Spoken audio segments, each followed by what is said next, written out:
Assalamualaikum warahmatullahi wabarakatuh. Semuanya salam sehat, salam sejahtera dan salam semangat untuk kita semua. Kembali lagi bersama saya Siti Fatimah dalam podcast Cerita Cita Kita bersama dengan Forum Pusat Karir Perguruan Tinggi Solo Raya. Nah teman-teman, kemarin setelah kita bercerita ringan sedikit tentang UPT pengembangan karir yang ada di UIN Raden Mas Said, hari ini dengan tamu kedua tidak kurang hebatnya juga nih dengan Dr. Layin Mahfiana yang kemarin dulu ya. Hari ini kita bersama dengan tamu hebat kita yang kedua dengan Bapak Agung Setiawardana STP MSI dari mana Pak? ITS PKU. ITS PKU Muhammadiyah. Assalamualaikum Pak Agung, gimana kabarnya? Waalaikumsalam. Ya, siapa? Saya suka panggil Bu Imi. Manggil Bu Ime, iya. Karena nama saya tuh ya teman-teman Bu Ime. Dimana kalau di forum itu dikenalnya dengan Bu Ime teman-teman. Ya Siti Fatimah jadi nama artisnya Bu Ime. Seperti itu. Mungkin bisa didekatkan sedikit Pak dengan mic-nya ya biar teman-teman bisa dengar nih yang lain. Nah Pak, kita akan bercerita sedikit, cerita ringan aja sih tentang UPT kita yang ada di perguruan tinggi ITS PKU ya. Berarti ya bagaimana sih ITS PKU Muhammadiyah ini dalam mengatur alumninya, mungkin di dalam UPT-nya seperti apa, treasure study-nya lancar nggak nih gitu, serapannya gimana nih. Nah bisa cerita sedikit Bapak. Ya, Monggo. kebetulan di ITS PKU saya diberi amanah untuk menjabat di unit, nama di tempat kita unit di bawah WR3 langsung. Oh iya sama dong ya. Iya. Namanya unit Career Development Center atau biasa disebut CDC. Oh CDC Career Development Center. Kalau di kita itu ada namanya LBKK Pak. Jadi LBKK itu namanya layanan bimbingan konseling dan karir kalau di Universitas Bantara. Iya. Lanjut Pak. Sepertinya fungsinya hampir mirip ya. Iya sama dong pastinya. Jadi unit ini mempersiapkan mahasiswa untuk menjadi alumni yang siap untuk bekerja sehingga alumni kita dapat terserap di dunia kerja seperti yang dia harapkan gitu. Iya.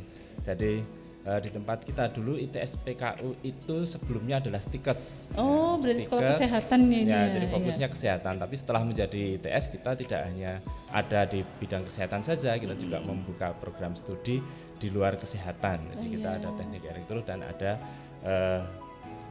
teknik informatika, ada dua yang non kesehatan. Jadi sekarang mungkin teman-teman ada di SMA yang mau melanjutkan studi itu di ITS PKU apa hanya kesehatan, tidak, sebenarnya ada. Oh sebenarnya enggak ya, ada tidak yang hanya non di kesehatan ya. ada yang non kesehatan juga. Jadi pilihannya menjadi lebih luas gitu. Iya. Nah kita mempersiapkan itu mahasiswa itu untuk bisa siap kerja, terutama di bidang selain hard skillnya di bidangnya masing-masing, juga kita siapkan soft skillnya yang paling penting, karena kadang-kadang dunia kerja itu yang diharapkan adalah Soft skill skillnya ya. Iya bener Jadi, banget, ini nggak cuma akademik loh teman-teman. Jadi ada hal-hal yang di luar akademik itu yang sangat dibutuhkan sebenarnya di dalam dunia kerja. Seperti apa? Kekuatan mental mungkin. Kesabaran, kekuatan mental itu tuh yang tidak pernah diajarkan dosen begitu ya. sebenarnya diajarkan tapi tidak langsung ya. Iya bener-bener dosennya galak gitu. Gitu ya Pak Jadi ya. memang begitu. Sejak mahasiswa baru masuk itu kita sudah adakan pembinaan untuk soft skillnya. Jadi kalau di tempat kita itu ada namanya pesantren mahasiswa. Oh iya ada. Jadi mahasiswa baru itu dia akan masuk di program pesantren mahasiswa terlebih dahulu ya. Mungkin kalau di tempat lain ada orientasi kampus dan lain sebagainya. Itu salah satunya untuk membina soft skill, itu namanya pesantren mahasiswa. Kemudian nanti di tengahnya itu ada beberapa kegiatan yang mendukung peningkatan soft skill ya, diantaranya pelatihan-pelatihan, AMT dan lain sebagainya. Kemudian setelah itu nanti sebelum lulus itu ada lagi pembinaan soft skill yang namanya Purna Studi, persiapan Purna Studi. Nah, itu apa tuh persiapan Purna Studinya tuh? Ngapain biasanya isinya adalah bagaimana tips-tips menghadapi tes wawancara kerja. Oh iya, sama kita juga ada loh Pak.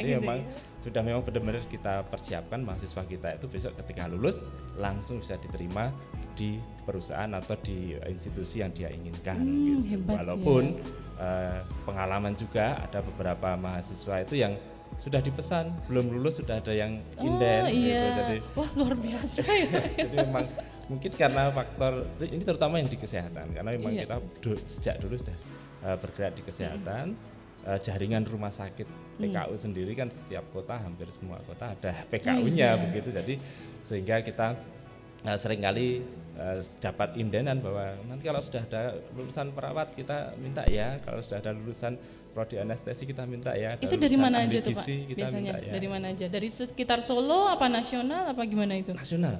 Mahasiswa kita tercatat ada di sekitar 29 provinsi.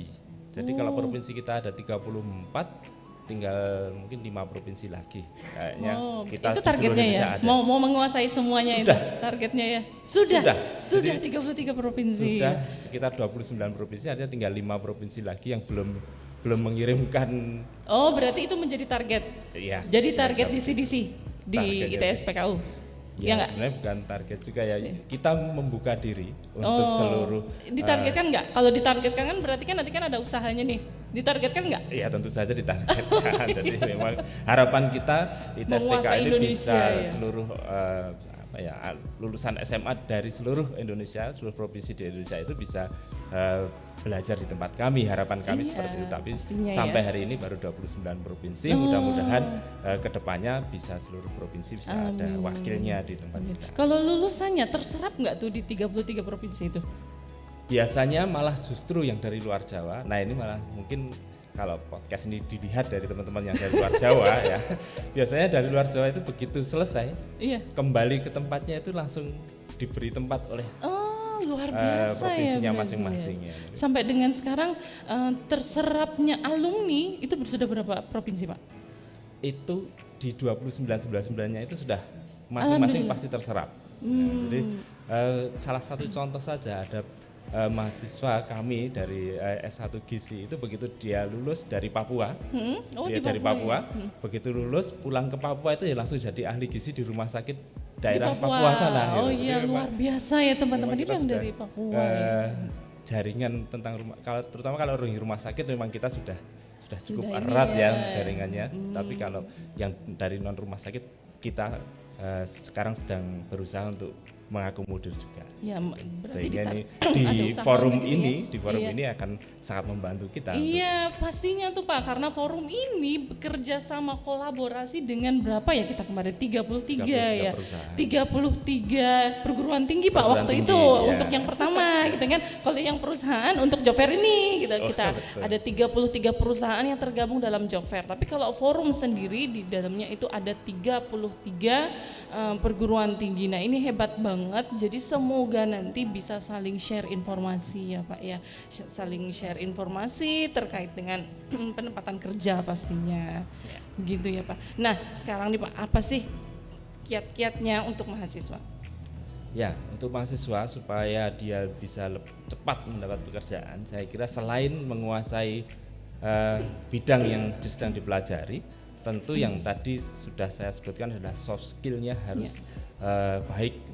Artinya harus dipersiapkan dengan baik ya. Jadi soft skill ini memang tidak diajarkan di kurikulum, tetapi harus dipelajari dengan mempraktekkan. Salah satu contohnya tadi sering aktif di kegiatan-kegiatan kemahasiswaan, mengikuti MBKM yang sekarang sudah dicanangkan oleh pemerintah ya. Digadang-gadang banget kita yang capek ya Pak. Kita sering ketemu di MBKM. Di mana ya Pak itu ya? Itu juga MBKM lah ya. Betul ya. Bener banget teman-teman. Jadi kalau semakin aktif mahasiswa itu, dia nanti akan semakin capek. Semakin cepat. Iya sih, capek tapi terbayar nanti. Iya, bener banget tuh Pak. Nah nih Pak, yang terakhir nih Pak, pesan, kesan dan harapannya. Sekaligus ya Pak dengan closing statementnya. Terima kasih. Ya, harapan saya forum Pusat Karir Solo Raya ini akan menjadi satu lembaga yang bisa menjadi ajang kita berkolaborasi, memberikan inspiratif bagi kita. Amin. Dan bisa juga berinovasi untuk bagaimana caranya membina mahasiswa supaya nanti ketika lulus dia bisa langsung terserap di pekerjaan yang sesuai harapan masing-masing. Itu harapan kita semua ya Pak ya, pastinya teman-teman. Nah, Pak, closing statementnya Pak. Closing statementnya seperti apa biar bisa dikenang oleh mungkin mahasiswanya, oleh teman-teman forum pastinya, ataupun oleh penonton nih teman-teman, sobat-sobat forum Pusat Karir Perguruan Tinggi nih. Ya, satu pesan saya sebenarnya ya kepada mahasiswa, dan ini sering sekali di kelas saya sampaikan bahwa hidup ini pilihan ya. Artinya Anda mau memilih santai sekarang tapi besok sibuk atau besok rumit, atau Anda memilih agak sibuk sekarang tapi besok santai. Jadi artinya santai itu begitu lulus dapat pekerjaan terus bisa tinggal melanjutkan nikmatin. kehidupannya dan menikmati apa yang sudah kita sibukkan ketika jadi mahasiswa. Itu bisa saya catat ya nanti tuh. Teman-teman dicatat ya. Pilih sibuk sekarang atau santai kemudian, atau santai sekarang sibuk kemudian. Saya kira itu yang baru, seringkali saya sampaikan di kelas itu.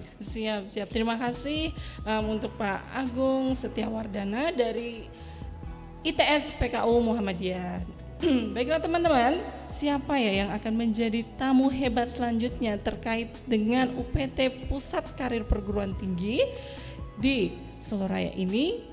Kita nantikan selanjutnya dalam podcast Cerita Cita kita bersama dengan Forum Pusat Karir Perguruan Tinggi Soloraya.